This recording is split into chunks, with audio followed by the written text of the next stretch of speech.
The Holy Quran assigns no punishment for homosexuality.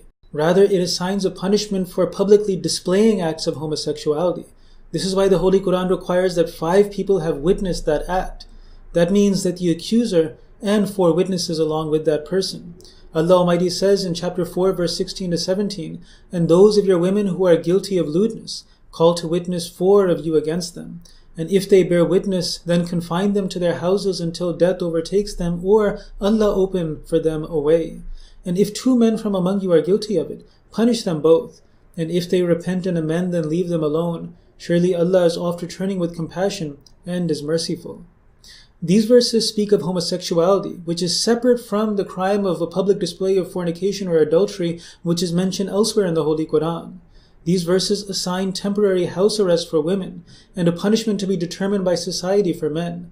Both of these punishments are assigned while leaving open the possibility for forgiveness from that punishment. So death cannot possibly be interpreted as the punishment mentioned here because it's not possible for that punishment to be removed. Any narration that attributes to the Holy Prophet ﷺ the assignment of a punishment that adds or subtracts from this perfect teaching of the Holy Quran, it cannot be accepted, because such a narration and such a so-called hadith raises objections to the perfection of Allah Almighty's own teachings and the perfect book, which is the Holy Quran. So such narrations that were collected centuries later either have to be rejected or they have to be interpreted as having applied before this verse was revealed. Now, these punishments are not foreign to Western society.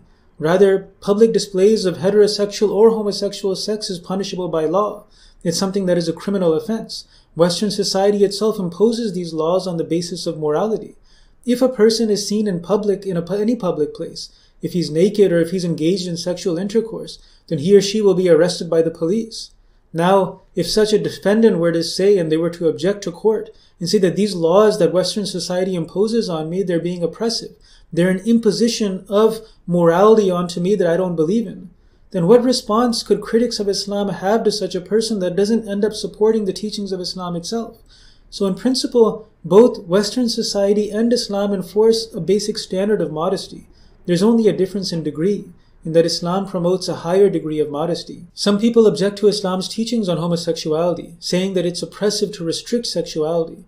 However, Western society also imposes restrictions on the sexual behavior of consenting adults. Siblings, for example, are not permitted to marry each other because of social taboos surrounding interest.